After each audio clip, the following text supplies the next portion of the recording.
Good evening, ladies and gentlemen, and thank you for taking the trouble to come out and listen to me this evening.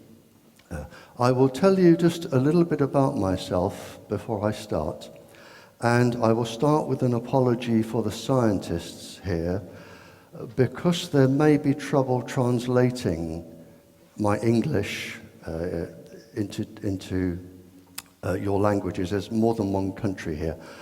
I'm not going to talk science this evening. I'm going to keep everything very, very simple. I trained in the 1960s with microwave warfare with the military. I am very well acquainted with the effects of microwaves, which is, of course, what all of the transmitters, Wi-Fi, iPods, iPads, what they all use, microwaves. I trained with the military because at that time, microwaves during the Cold War were used as stealth weapons, as they still are today. And because of their use of stealth weapons, which I understood, that alerted me when this industry started to come out with cell phones and especially Wi-Fi for children, because I'm fully aware of the damage that it can cause to young girls and ladies. When I left the military, a small part of my employment for the government was to question captured spies during the Cold War, particularly spies which had specialist information on microwave warfare. I didn't solely talk to spies. I talked to terrorist groups, international criminals, and surprisingly, I was thinking about this coming over on the aeroplane. My main job was to actually interrogate and find out about corruption at high level in the English police and at high level in the English government. And if you look at any of the English papers today, the two organizations being questioned are the police and the government. Nothing has changed over 45 years. Following that, when I left, I went to teach advanced physics, which I did up to a few years ago. I obviously teach mathematics. I have also a teaching diploma in human physiology, and I also teach chemistry. I have 2 university degrees, a diploma. I was commissioned 11 years ago by a police union to write the safety report in the Tetra airwave communication system. 3 years ago, a different police union asked me to write an update to that report, both of which I condemned the system as particularly dangerous. I am a scientific advisor to a few organizations, both international and UK-based. And finally, I work for free. I've never charged a penny for anything I do, for 2 reasons. One, I can represent the poor, and they don't have to worry about me. And secondly, nobody can tell me what to do, and nobody can tell me what to say, or more importantly, what not to say. With me, it is the truth, and in some countries, the truth comes as quite a surprise. Now, I'm going to begin with, first of all, I'm talking about microwaves. Microwaves react with water, which is how microwave ovens work. And is there proof? Am I just going to stand here talking about endless science and meaningless things? Is there proof? Which is what everybody wants to know. And it is a very simple answer. The answer is yes. In fact, there is quite a lot of it. In fact, there is an enormous amount of it. And the proof really came out with a document I have here. And this particular document was the most top secret document at its time. Realizing that microwaves caused a lot of damage to water-based bodies, the United States Defense Intelligence Agency published this document, which was circulated to all governments, all Western governments. And I think this piece of paper, this one piece of paper here with the one sentence, is going to cause more death, more suffering, and more pain than the entire Second World War. Just this one piece of paper. And it says to all of the governments, if the advanced nations of the West are strict in the enforcement of stringent exposure standards, there could be unfavorable. And really, the whole argument begins and ends here. That is all the proof you need. And what the governments did, and it is still in force today, they said, well, what we will look at for our safety standard, we will not take the level at which microwaves interact with the cellular processes in the body. And for an adult, there are around 4,500 different biological processes that can be affected. It's 4,050 in a child. They said, we won't look at that level. We will choose a level up here that gives us total freedom. And it is the one used today for all of the cell phones, even the Tetra airwave system. And it is 6 minutes of warming. That's it. The total safety level is 6 minutes of heating. In other words, if you don't feel too warm in 6 minutes, then it's okay. And that's it. And this is why we have all of this trouble. And it is why country after country are now finding they have leukemia clusters, cancer clusters, all sorts of problems going on that I will discuss over this and the following lecture after the break. But it's this one piece of paper that triggered everything off.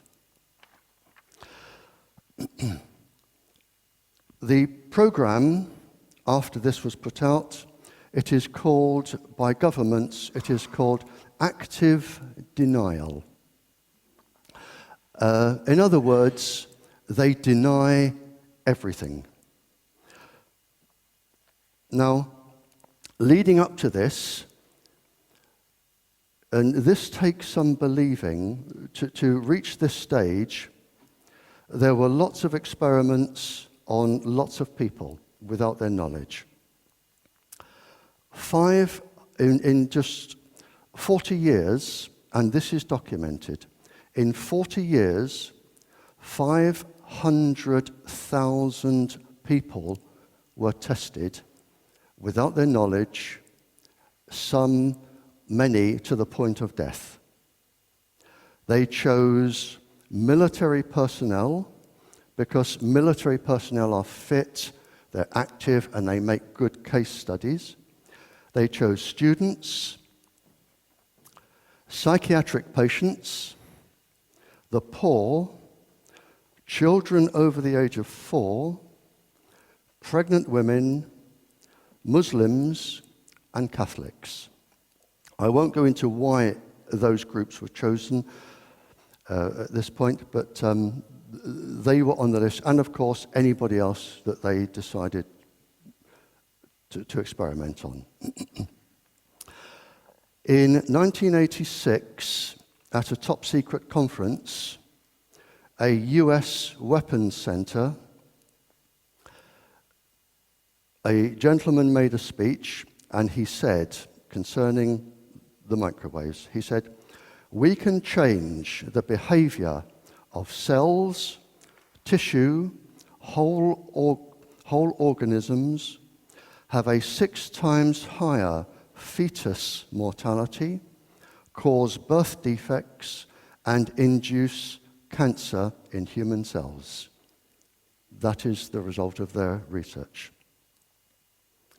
Again, in a top-secret course between 2001 and 2007, course number 11, students, these would be scientists, will be familiar with current knowledge. That is, cancer, memory, brain function, damage to the eye, skin, and birth defects can be caused by this radiation. And that is borne out in this document, the one I said is most dangerous, because apart from the top line here, all of the rest of this are illnesses which you can expect to get if you are exposed to radiation. And it says here, exposed to microwave radiation below thermal effects. In other words, below the safety level. And then they list all of the psychiatric problems and all of the physical problems. Some of them they describe as severe neuropathological symptoms. So that is why we are in this mess. A few more bits of paper here. This is a top secret document, or it was till I got hold of it. Biological effects on health hazards, microwave irradiation. And again, they say here, they specifically say here, this is, I'm getting into trouble here, aren't I? They specifically say here, this is radio frequency microwave irradiation. And they have, this particular document was 350 pages. Similarly, the Naval Medical Research Institute, a very highly regarded research laboratory service, again, United States, they talk about altered menstrual activity for ladies and a lot of fetal development problems. And they say here it is attributed to microwave and radio frequency radiation.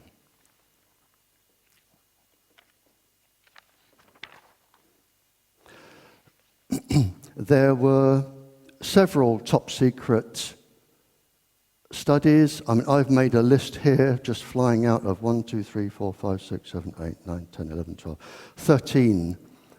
And some of them used hundreds and thousands of people.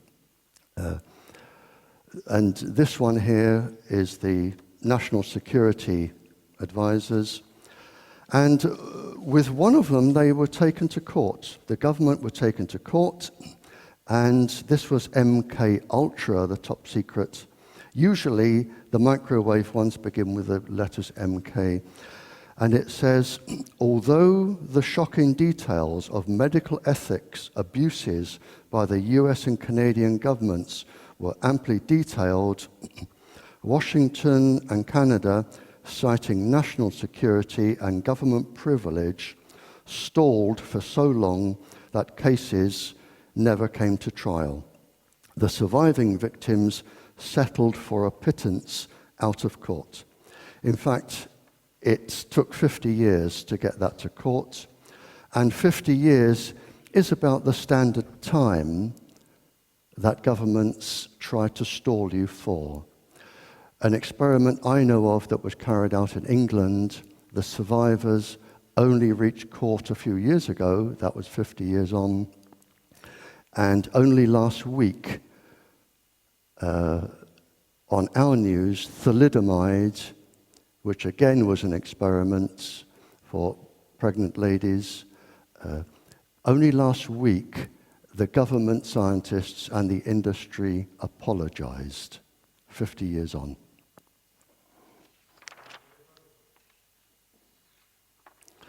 The question that people come up with is there any legal proof? We have scientific proof, and that can't be argued against. I will face any scientist and say, if you think this is safe, explain this. And I was involved in this. And I will say in my defense that whilst I was questioning spies and other people, I never once used a single second of pain, embarrassment, humiliation, hypnotism, drugs, nothing at all. I spoke to the ladies and gentlemen exactly as I would talk to you if we were sitting outside having coffee. The proof, well, to my knowledge, there are 8,300 incriminating documents from the military explaining how microwaves cause illness.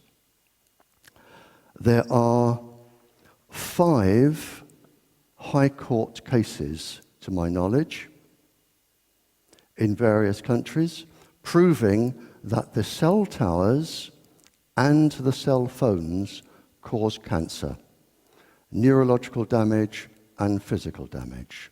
5 high court cases that have been made against the industry. There are 14 epidemiological studies. In other words, a study on thousands of people over 10 years each. There are 14 of them, to my knowledge. And there are 23 now legal judgments which are not high court, where a magistrate or a mayor or somebody has intervened and ordered a transmitter to be turned off or taken down or moved. So there is plenty of legal proof.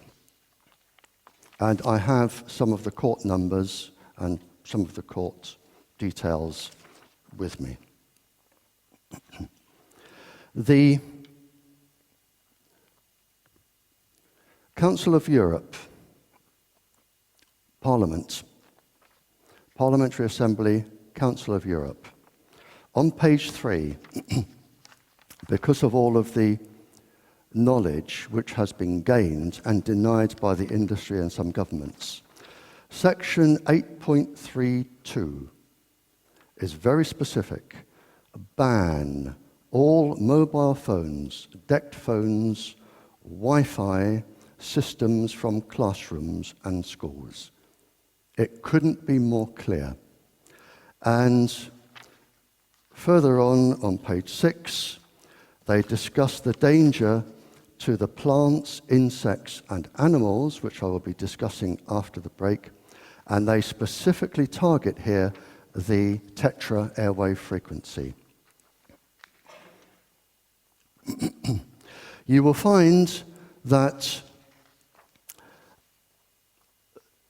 insurance companies are now not covering illnesses from transmitters or cell phones or Wi-Fi.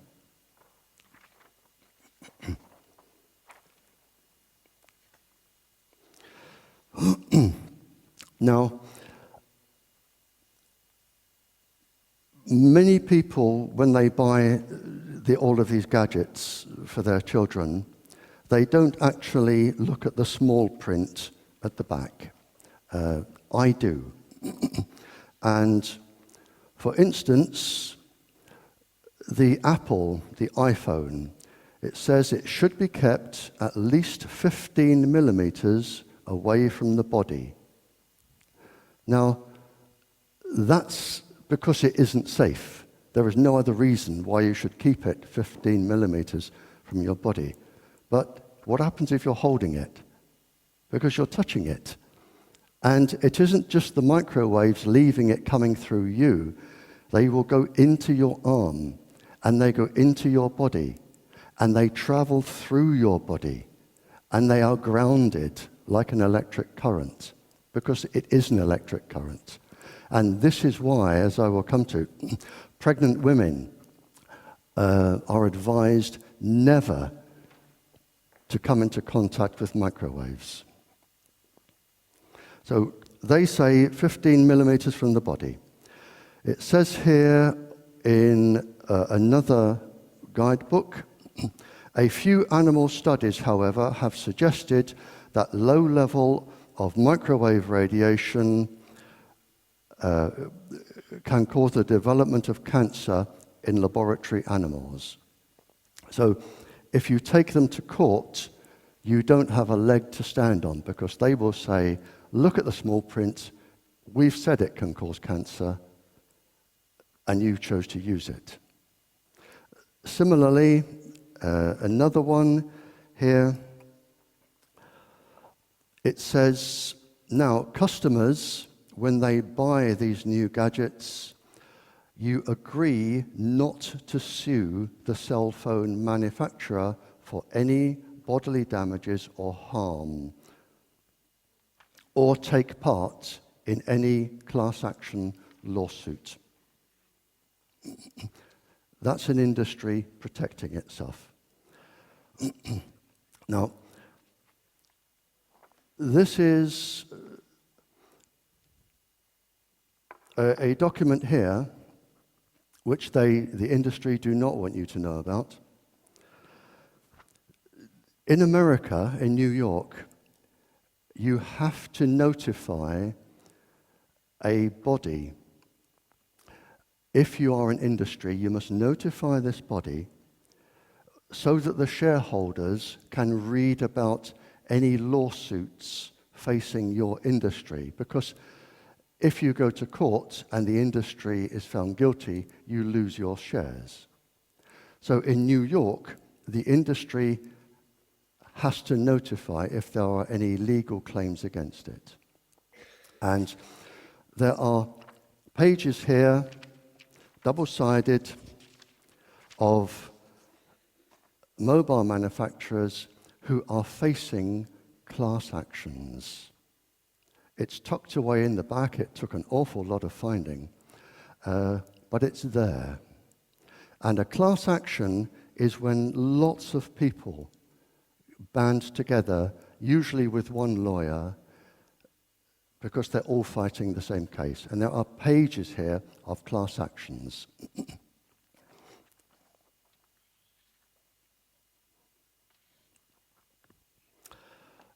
An Australian gentleman, I wrote this paper because I probably receive a phone call every day at home from somebody who is being targeted by the industry because they have to carry on with their experiments, or the government.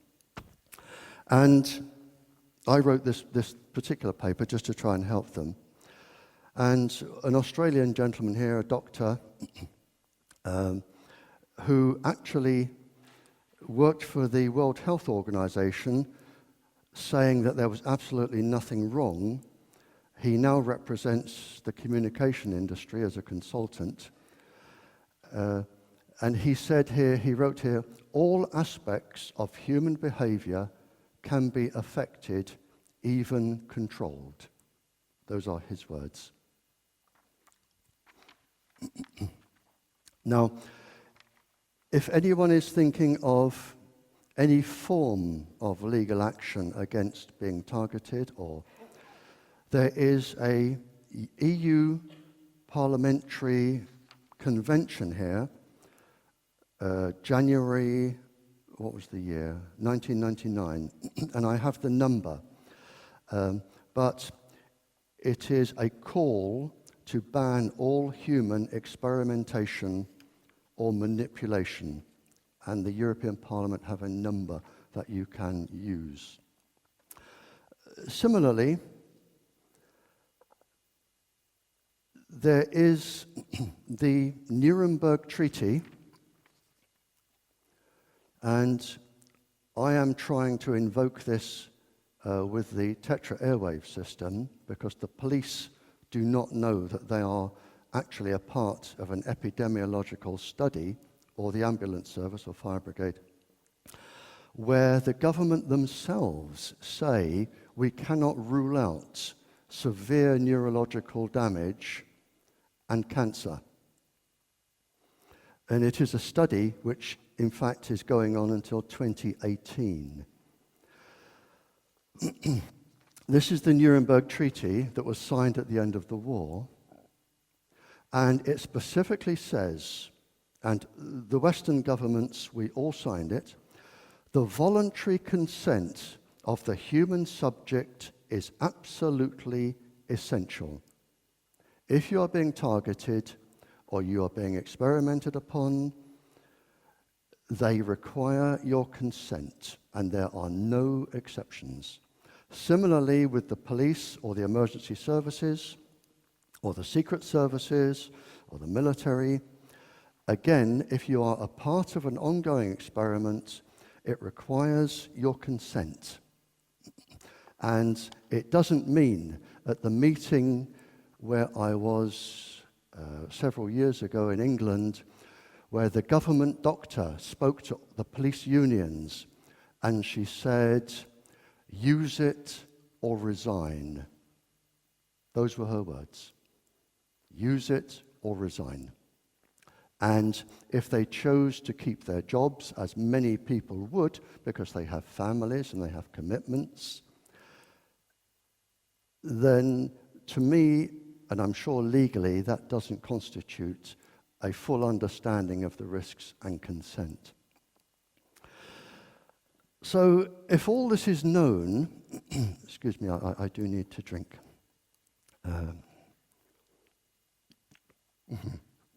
If I spilt that on that, I'd electrocute myself, wouldn't I? If all this is known, why aren't the government doing anything? If they know how dangerous it is, they know the effects, why are they not doing something about it? Well, the first answer, of course, is the most simple one, which is money, lots of it, for specific people. Not for your country, but for specific people. Secondly,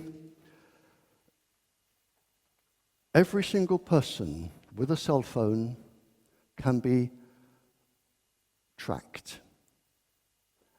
And it may amaze you to know what they know about you.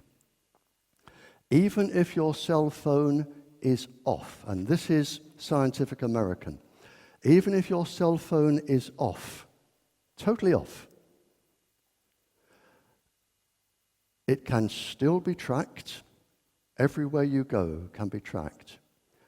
If you have one of those camera things, they can see through it. It can be activated.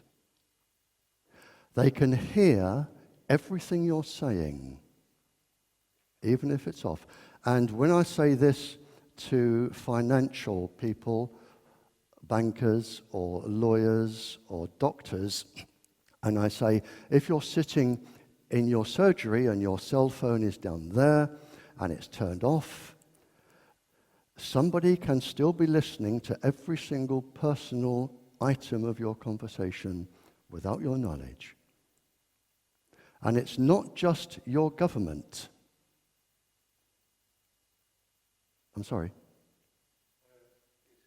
that valid without battery also? Can I do the questions afterwards, please? Because of I'll break my concentration. Thank you.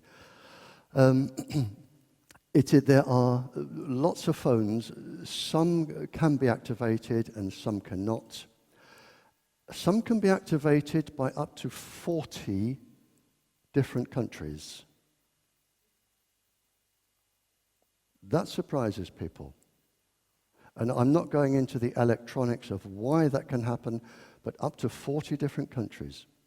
Now, you may be thinking, well, okay, mine is, or my cell phone is encrypted or whatever, and all of this I have documentary evidence for.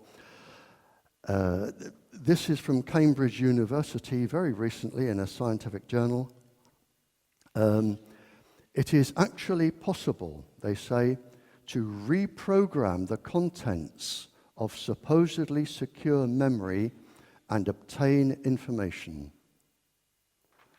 They can actually reprogram your phone. I know how it's done, but I don't have time to go into it now. But up to 40 countries. And you might think, well, why? What's the point?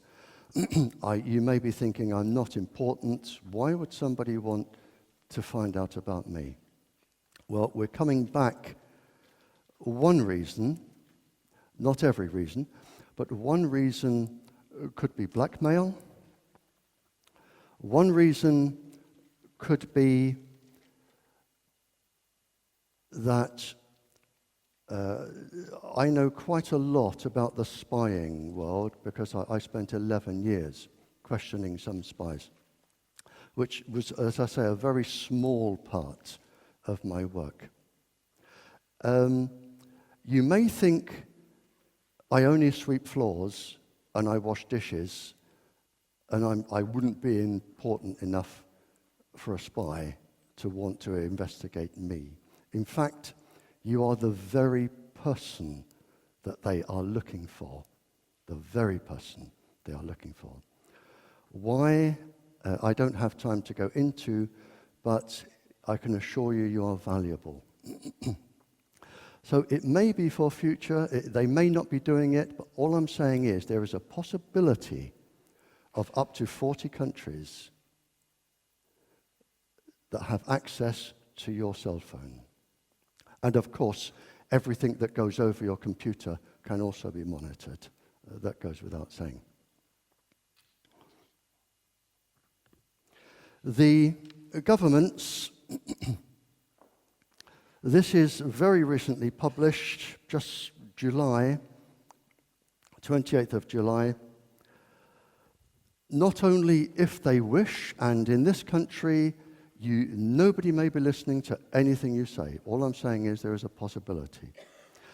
But there is now a detector, and it is in use, and it can detect, because of the immense computer powers that we have now, it can detect hormone levels in bodies, the molecular structure of the hormone levels in bodies, so it knows what your body is doing, and it can also look at your brain patterns, and because microwaves will go into the body, it will look at your brain pattern, and it can tell which parts of your brains are now active. And if they know which parts of your brains are active, of course, they can judge roughly what your mood is, and probably in some cases what you're thinking. And this machine is now working today. So not only can they know where you are, what you're doing, what you're saying, but they can look inside your body as well, and that's pretty scary. So all of this is available to the secret services and the governments if they want to investigate people. Another reason is that microwaves can be used as stealth weapons, which I'm perfectly familiar with, but they can also be used to change the environment. Many people don't know that in some storm clouds, high activity, the high electrical activity, actually produces gamma rays, radioactive rays. Now, this is pretty scary stuff. If you drop a substance, a soft, shiny metal like barium, or aluminium into the clouds will become radioactive. And the clouds are also charged. And if you beam microwaves at the clouds, it is possible to physically change the weather. And if you can change the weather only slightly, you can either cause another country economic disaster if it's too dry, or economic disaster if it is too wet. And this technology is available, which is another reason why the government will not interfere with the microwave industry. In the UK, which I consider to be, and I'm ashamed to say, probably if you were to list the 5 most corrupt countries in the world, I'm talking purely about England, not Wales, not Scotland, not Ireland, just England. I would think England will be among the 5 most top corrupt countries in the world. And this is what they have just published for the communications industry, the government. They said they can put anything anywhere. No limits. Anything, anywhere. Schools, hospitals, nurseries, anything, anywhere. And finally, finally on this bit, I wrote in 2009, I wrote an updated report. This is a most confidential report on the Tetra airwave communication system for the Public and Commercial Services Union, 2009, which I condemn. They will have about 90 days to live. 7,630.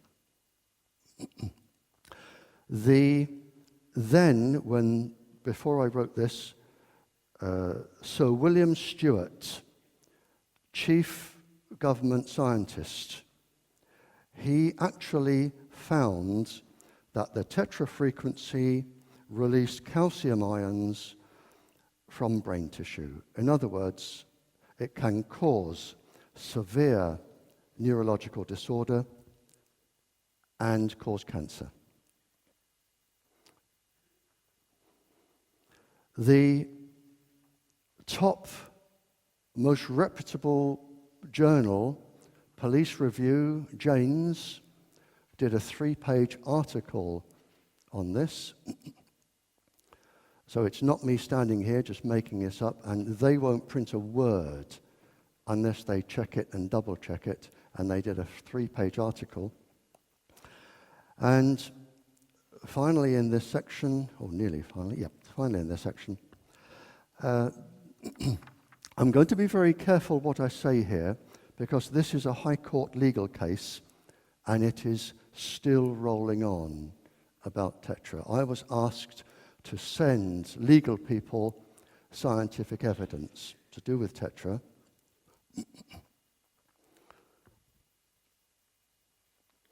And this is the letter I wrote to a High Court judge where, when officers are on duty, I make 2 statements when I talk like this. The first is, I will guarantee that you will not find a police station with a substantial amount of officers that have had Tetra for 18 months or more. You will find increased cancers.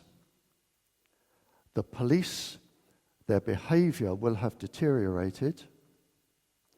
There will be more car accidents by police in police cars. They all go up. In every single country I've been in, it is what they say. And police aggression goes up. And this is in my evidence to the judge, and if there are police officers here that would like a copy of this, I've made arrangements with the doctor organizing this talk. I can't just photocopy it for everybody. The problems are you have police officers enclosed in metal police vans, usually for some time, while they're transmitting. They are close to other officers transmitting. They tend to wear metal-based helmets in riot situations, which of course reflects the microwaves. And they tend to use the system for more than 6 minutes. And all of this is provable. It's not a theory, it is provable. And if any police officer wants proof that the system is dangerous to go to court, I can do it inside an hour. I can tell you what to do inside an hour. It is provable. With one of our government experiments, they wrote at the back, in every group, these are police, some participants were significantly affected.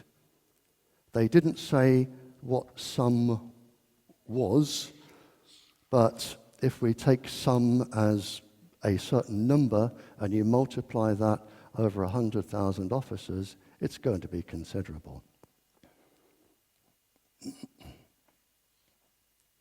Okay.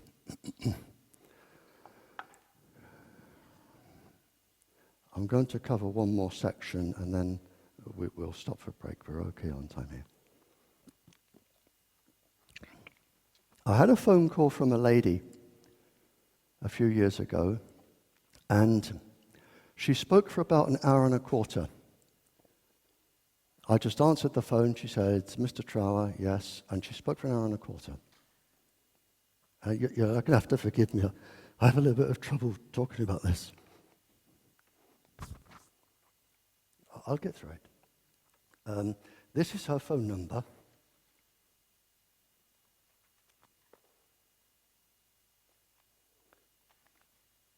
This is her phone number.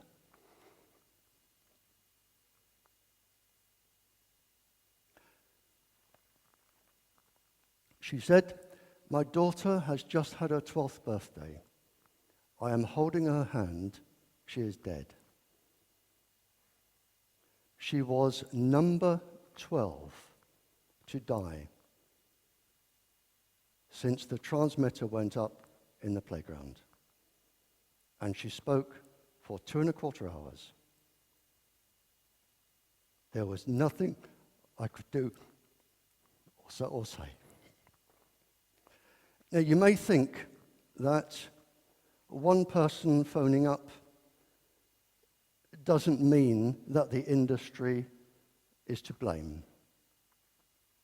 And that is true enough. But when we looked into this, it was one school with another 200 that had cancer clusters with transmitters in the playgrounds. 200. Now, why children are specifically at risk, and I'm going to deal, please forgive me for that, I'm going to deal at length with Wi-Fi. This is my main concern. There are 5 reasons why children are most at risk. First of all, I'll just have a drink if you forgive me.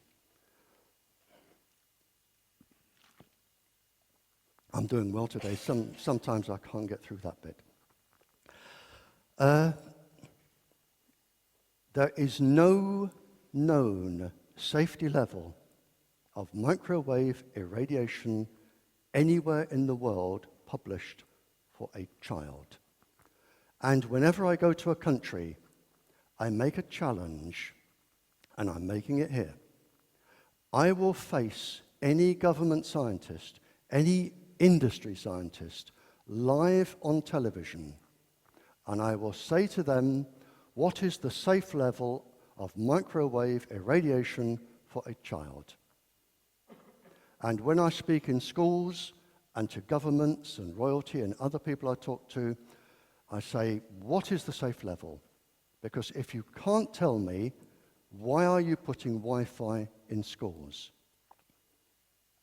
A single day of a child in front of Wi-Fi in a school is a day too long. And I will come to why in a second.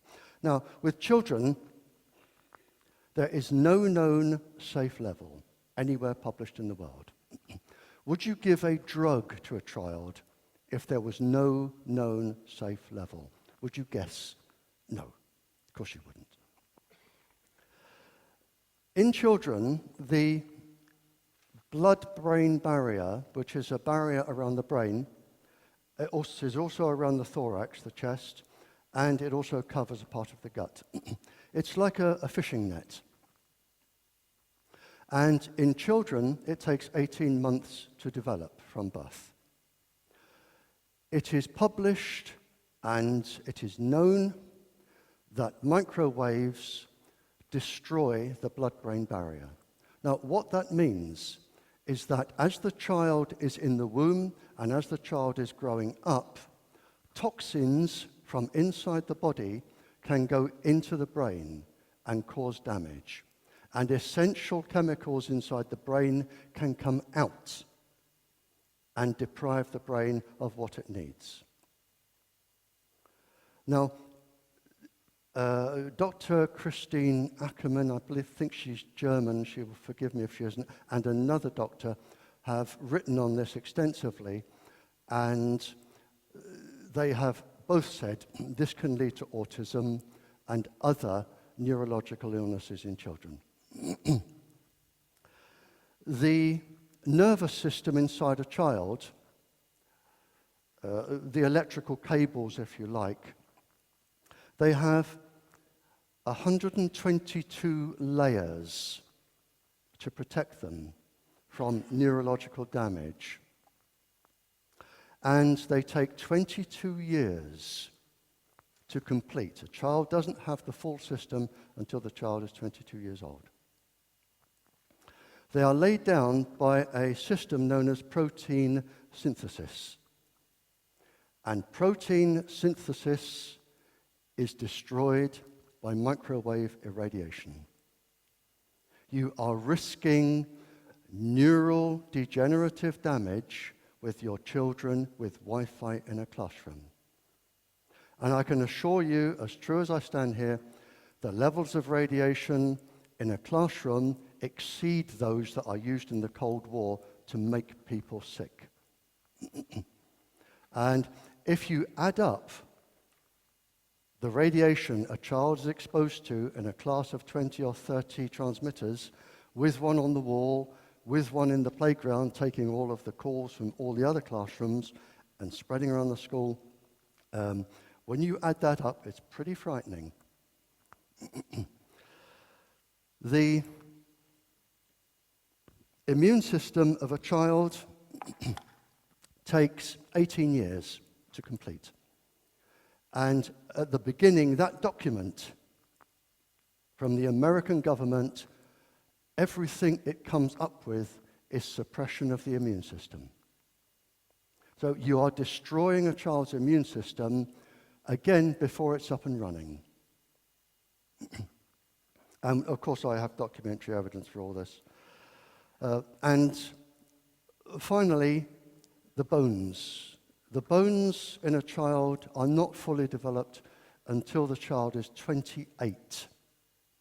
Now, if a child goes to school at 5 and stays there at university until 24, and they use Wi-Fi, that's a lot of bone damage.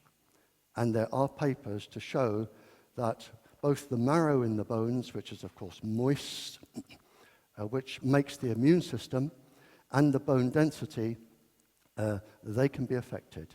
But it takes 28 years. And if anybody's wondering what the last bone is to form, it's the clavicle. The clavicle here. And this is the paper here. I carry all of my evidence with me.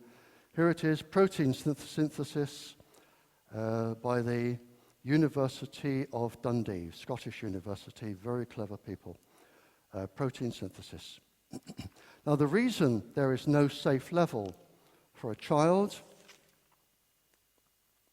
is that, and this appeared in a scientific journal, August 2012, they have just suddenly realized what we have been saying all along.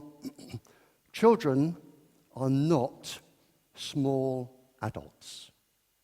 You don't look at an adult dose and scale it down for a child. That is wrong. They are immensely complex beings, immensely complex. And you cannot scale. This is to do for the drugs industry. This is a warning for the drugs industry that where they're putting adult dose, child dose, the child dose is wrong. It is a guess. But for microwave, there is no child safe level anyway.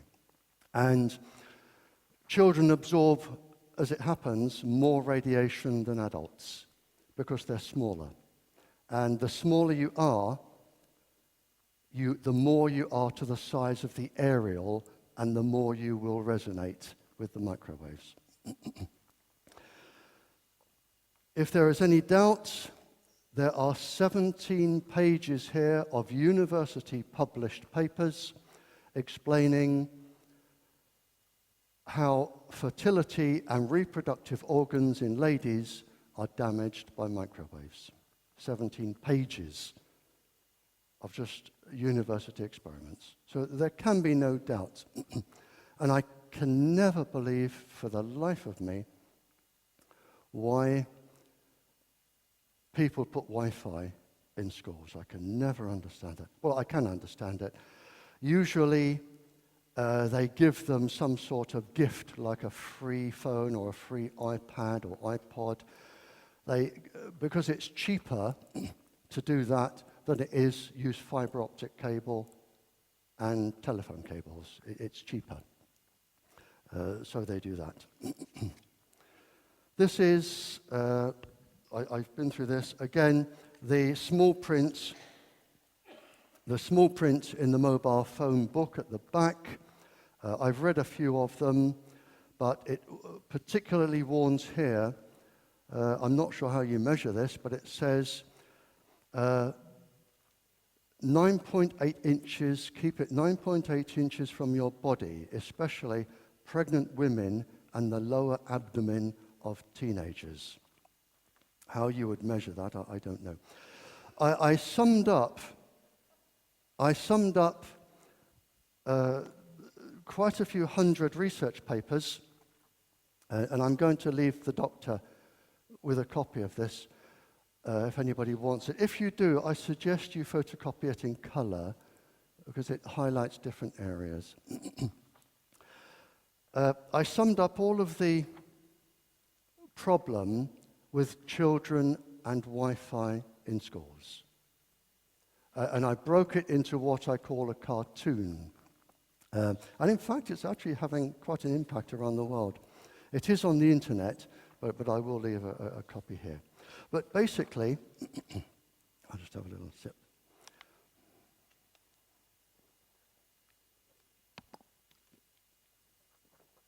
Basically, if you can follow my train of thought here, please, ladies, I'd like you to imagine you are 15 years old and you are in school, or you are a teacher in school, a lady teacher in school, a young lady teacher.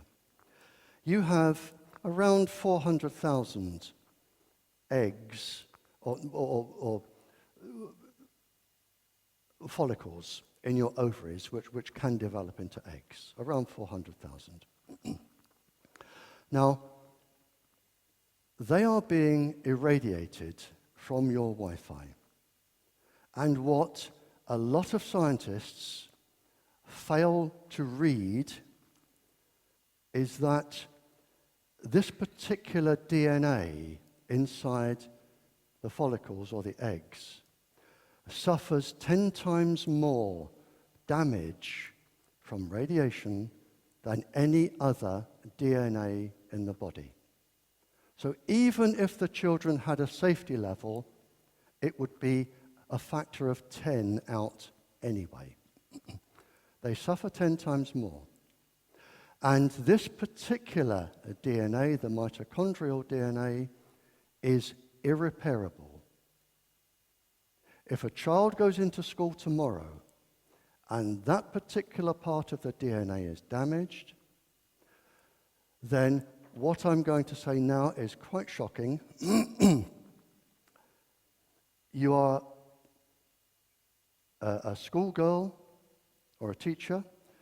Your DNA is being irradiated with microwaves, and that is published. So you could have damaged DNA. If you have a child, that child can be born or could be born with a genetic abnormality. But because it is irreparable, that child's child will also carry that same genetic disorder. And her child will carry the same disorder, and so on, until there are no more females in that line. The schoolgirl today, or the teacher today, is not harming herself, she is harming her generations. And that is published. But it gets worse. And this is why I fight to try and get this stopped in countries. And in some, I am successful. It gets worse. And if you want me to talk to your schools, I'll come back. I work for free, I'll come back. Imagine now you are...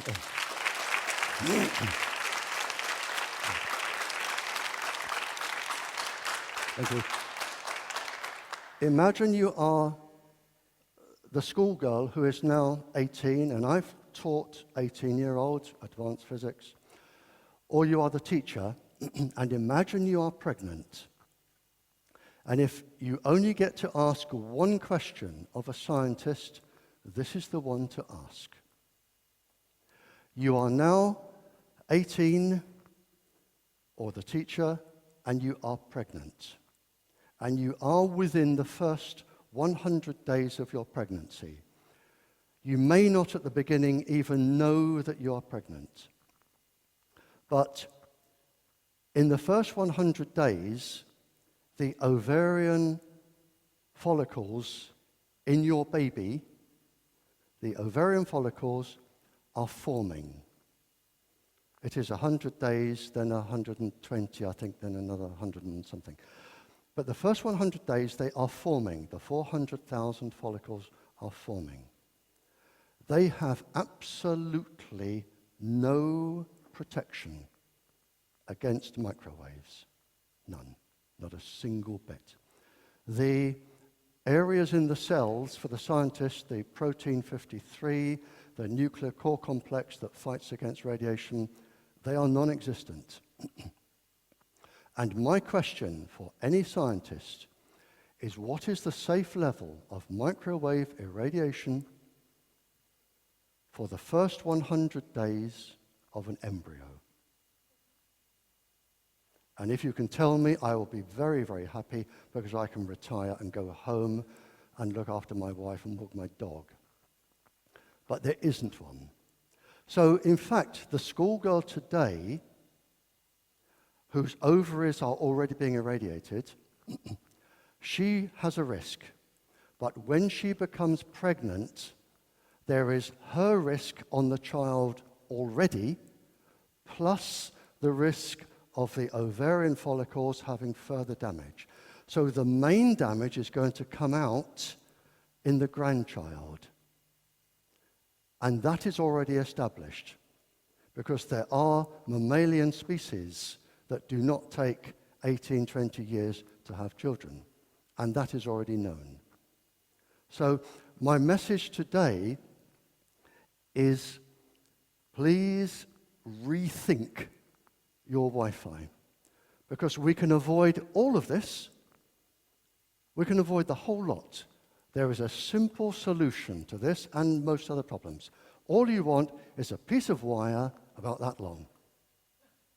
That's it. A piece of wire about that long. Either fiber optic cable or telephone cable, doesn't matter. They both work. A piece of wire that long, and you save the risk to the generations. Now, if you're going to ask me how many children, I can't give you a maximum because there are lots of other factors. I can give you a minimum, but it is quite frightening.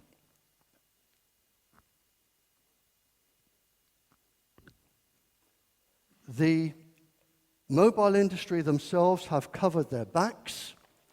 This is a document published by the Mobile Manufacturers Forum, the industry. And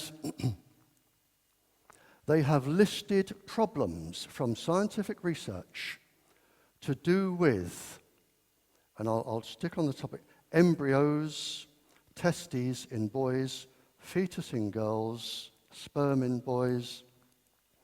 They have listed problems in Belgium, China, Egypt, France, Italy, Malaysia, Nigeria, Pakistan, Poland, Slovak Republic, Switzerland, Turkey, Ukraine, Venezuela.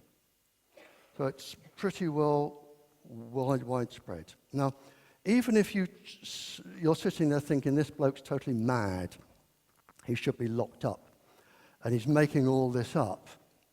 Okay, I'll go along with that. There is one organization that isn't mad, and I have the utmost respect for the people who represent it, again free of charge, and the work they do, and it is UNICEF, the children's charity UNICEF. They decided, because they protect children all over the world, they decided to investigate, and they wrote a paper, Electromagnetic Fields from Phones, Health Effects on Children and Teenagers. They looked into it themselves, and they published their paper. And they found an 85% increase in central nervous system disorders, which is what I said about the electrical pathways. A 36% in epilepsy, which for the scientists, if you want to know how it causes epilepsy, I can tell you the part of the brain. A word I don't particularly like here, I would prefer to say a psychiatric disorder, but they've actually described it as mental retardation, an increase of 11%. Blood and immune disorders, which will obviously come from the bone marrow, 82% with a risk to the fetus. And they published it. And I think, you can't argue with that. Now, just a few bits of paper more here. We're doing okay for time. Published in our Sunday papers, do not expose yourself to microwaves if you are pregnant. The reason is, as I said, the microwaves go into your body and they go through. I'm not going to describe the path they go through. It's too complex. But they go through your body. They carry a small electric current. Now, I want to just talk about the fetus for 2 seconds, just to give you an idea.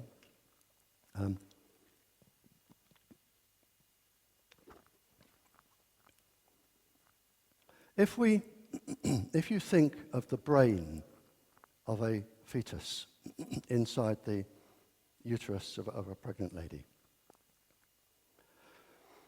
I'm just going to talk about the electrical connections there for 2 seconds to give you an idea of where I'm coming from. Imagine that you go home tonight and you pick up your telephone book and you dial every single person in that book by pushing a button all at once. Now imagine you have a telephone book for every single person in the world, in every country. And you push a button and you can dial every single person in the world in one go. That is the number of connections being made a second in the brain of a child in a uterus. Every second. And they are minuscule electrical charges that are involved in all the intricate work. Minuscule. And if you're going to put through a massive, great electric current, it's not going to do the baby any good. And there are papers published that say it can interfere with the development of the brain later on in life.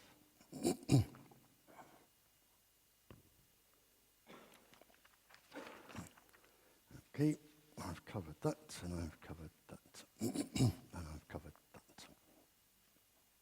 that. I said that earlier, around 200 schools internationally, a study was covered, a study was done in 2003 and 2005, and they found around 200 schools with leukemia or cancer clusters where they had transmitters in the playground. They found miscarriages, mostly from lady teachers. In fact, the miscarry rates, I know this from the Cold War because pregnant women were deliberately exposed to microwaves, and they found a 57.7% of the women had miscarriages. And that was written up by the World Health Organization. Miscarriages, brain cancers, other cancers, breast cancers, this particular one here, and just one of the citations here, it said, telecom giant Orange has suspended operation at a school phone mast site in Paris after 8 cases of cancer were confirmed among children in the district. That's just one of the, in this particular one, 138. And there are around 60 here. And it's not just confined to European countries. And here, in the UK, they found a cancer cluster. This was brought up in Parliament, the English Parliament, a cancer cluster of children around a Tetra mast. And here, this is the MP speaking, they found 11 children under 11 with leukemia and 7 adults with cancer around a transmitter. The minister stood up and said, we are within international guidelines, in other words, the thermal level, and sat down. And that was it. Case closed. It took about 2 years to get that into Parliament, and the minister just blew it away with one breath. And if you think, that was 2003, 2005, if you think they've stopped, this is 2012. Cancer cluster around school mast, this is Kansas. They're still going on. In fact, they are becoming commonplace, and people have stopped actually just publishing them, which is just amazing for me. This is a study carried out by the industry on its own microwaves, and they have said it can cause neurological damage in children, carried out by the industry itself on its own product.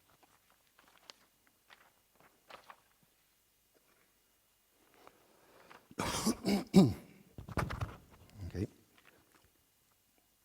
Now, one of the saddest areas of this, I gave a talk I gave a talk in Wales several years ago. I was asked to go and talk to the council. Am I still sounding all right there? I was asked. Well, my earrings are falling off. There we are. I was asked to go and give a talk to the council on putting up transmitters in Wales.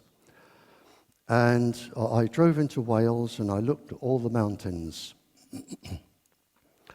And I said to the council, and I hate being right, I said to the council, whatever you do, do not put up transmitters in this area.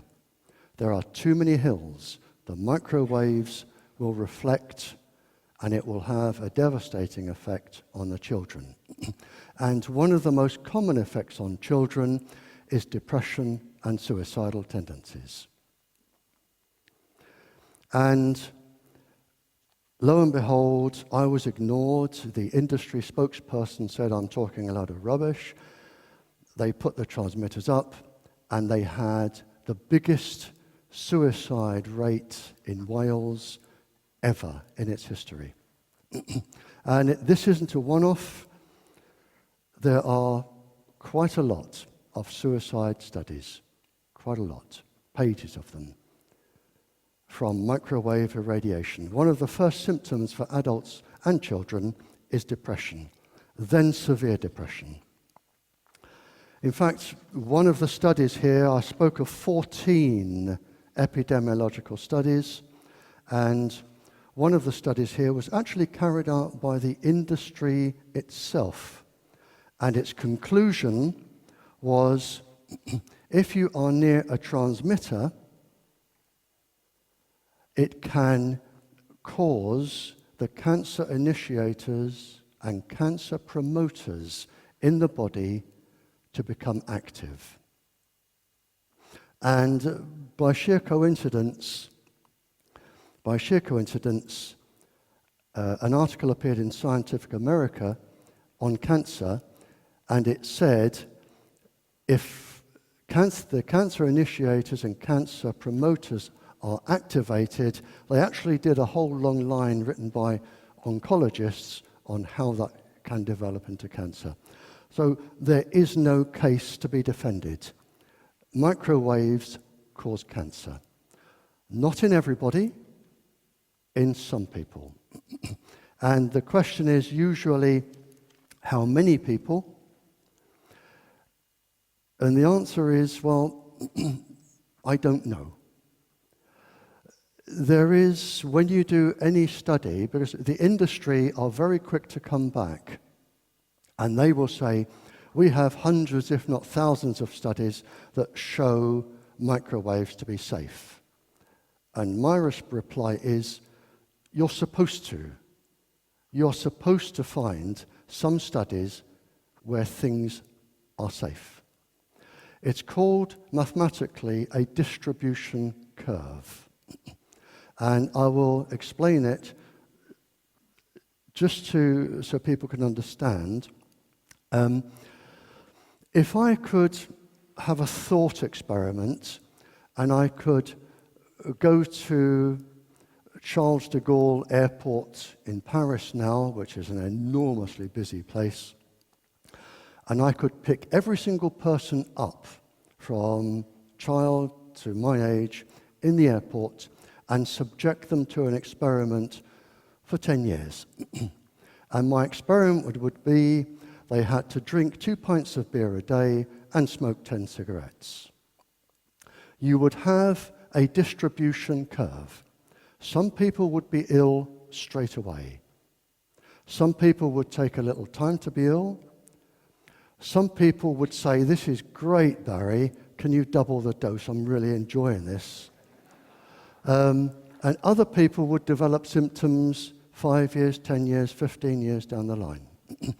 It is a typical Bell distribution curve that you will have if you study trees, fish, study anything, you will always get the same bell-shaped curve.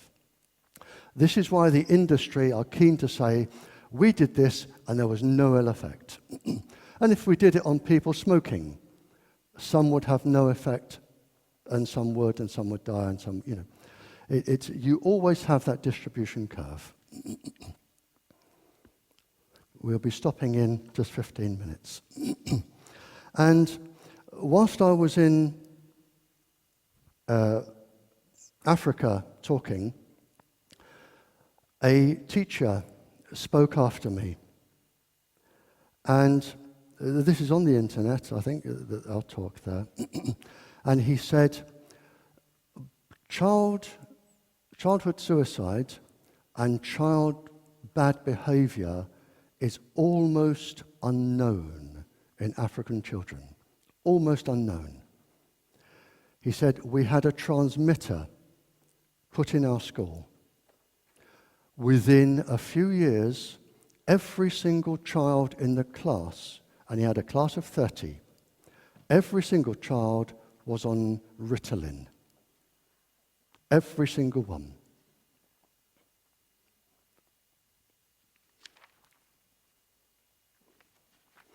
Okay, right. We're going through these. We've got around 10, 15 minutes. I'm just turning over here things I've already said that other countries have confirmed.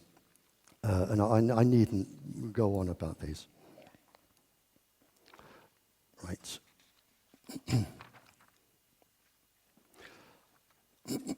A particularly interesting paper which has been published, the Department of Biophysics and Radiation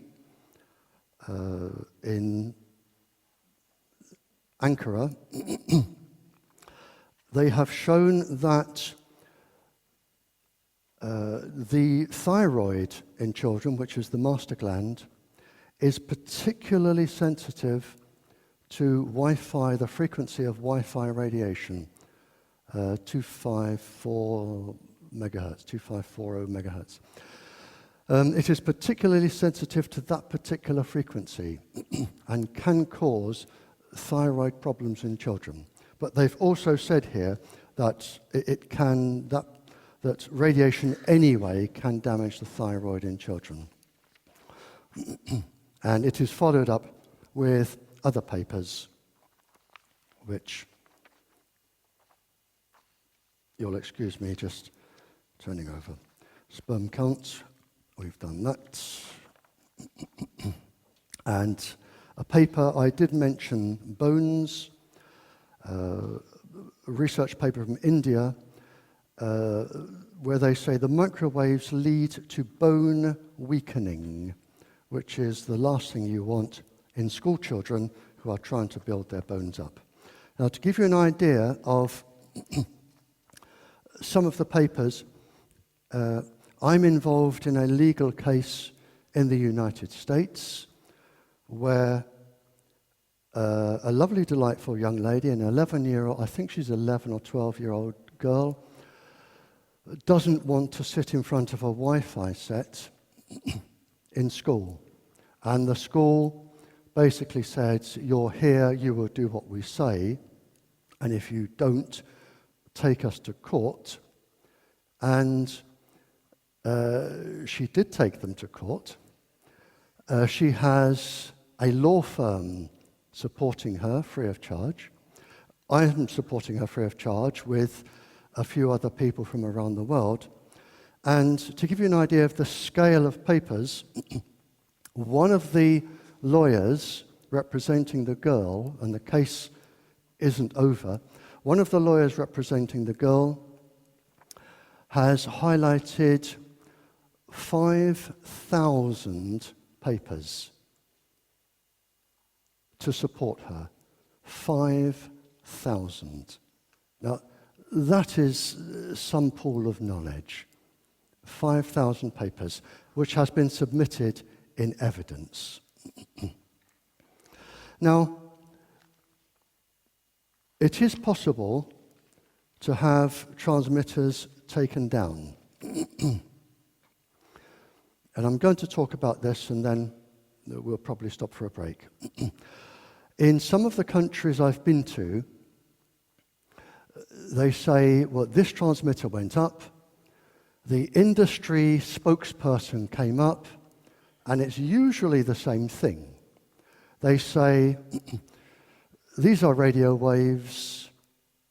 We fully comply with the ICNIRP certificate, the International Certificate for Non-Ionizing Radiation Protection.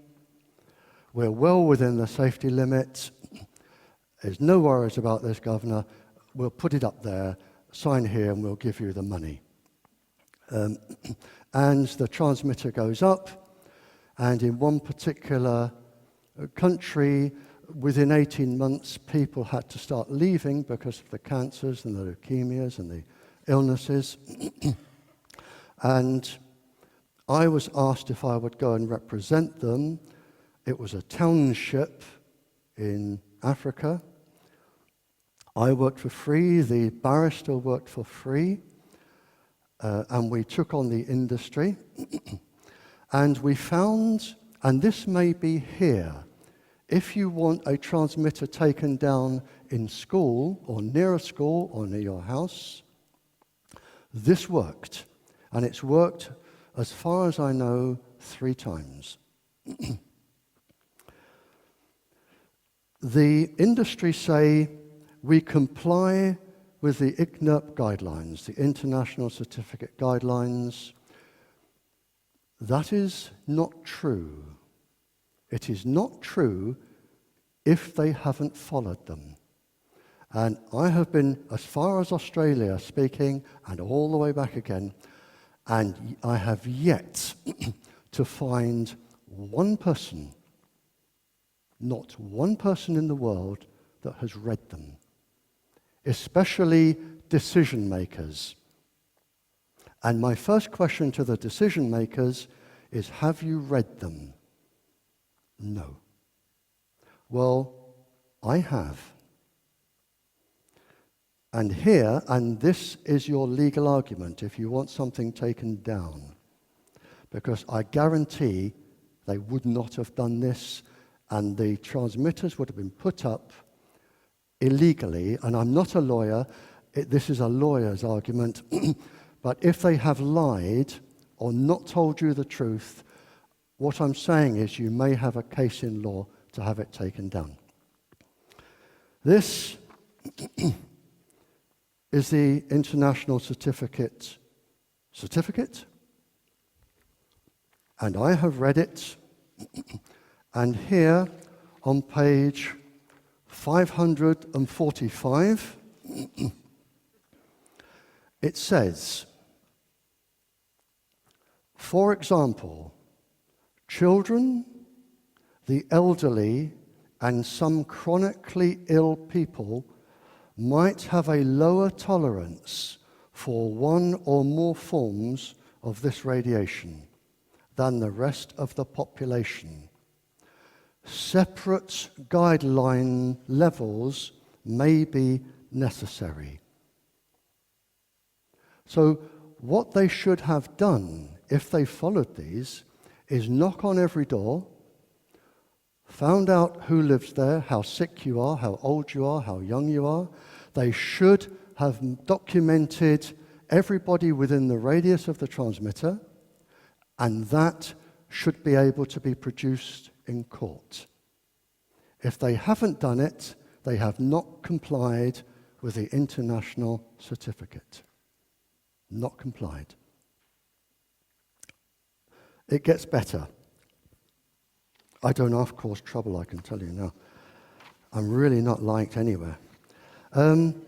It says here, and this is the main one, it says here, in practice, it says, decision makers should review current scientific literature and determine an appropriate reduction factor for known illnesses from radiation.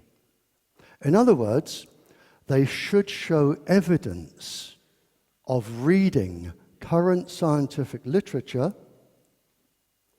and they should say, right, this paper says this level is dangerous, this paper says this is dangerous. We will set our safety level for the school or the hospital or the nursing home or whatever here. And that requires scientific evidence and explanation.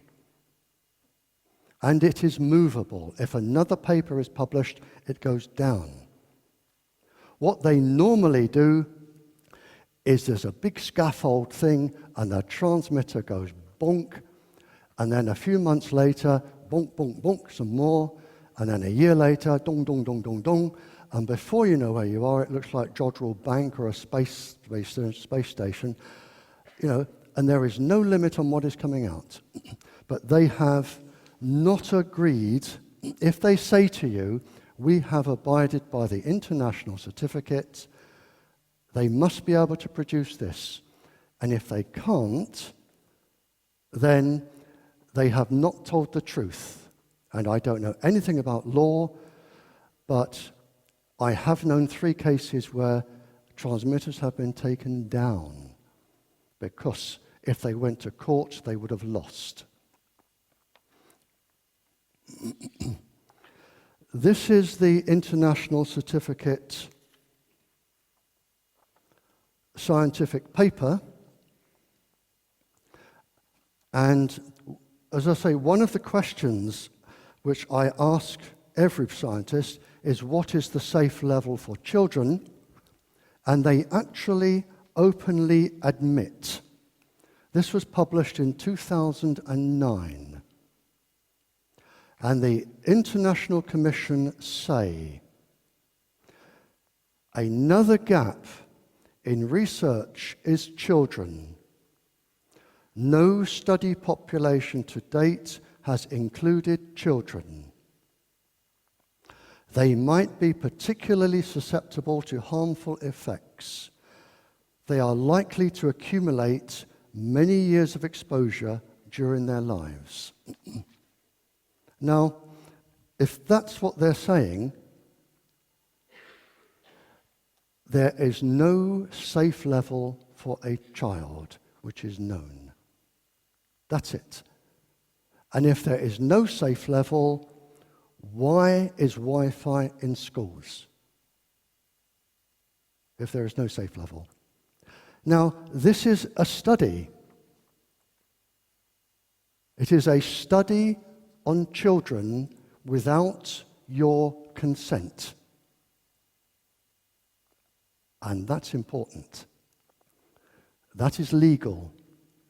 They started studying children in 2009. They are looking for cancers, brain damage, illnesses. That requires your consent. And I wonder how many parents, after listening to me for an hour, would say, where's the form? I'll give my consent for Wi-Fi. But they don't. They just plonk the Wi-Fi up. They usually give them free computers or something because it's cheaper. In comes the profit. And your grandchildren are going to pay the price. As I said when on the television, people that saw me this afternoon, I have 2 aims with my talk here. Sometimes I'm successful in countries and sometimes I'm not. One of my aims is to protect the future generation of your children. With that in mind, I did ask if I could see your Queen, because she has power to actually make people come and listen and decide. If anybody knows her, I would desperately like to speak to her tomorrow before I fly back. And I have a letter from a king. I have a letter from a king that I'm not boasting here, I sat and had lunch with. And I can give your Queen this king's personal telephone number. I can't give it to anybody else. I can give her his phone number. She can telephone him. He is further down the line than you are, and he can explain exactly what is going to happen to your country. That is one of the things I want to do. So I'm going to stop there. It is time for a break, and you're probably bored to death with me anyway. I'm going to stop there. Thank you so much for being so kind, and we will continue after your break. Thank you.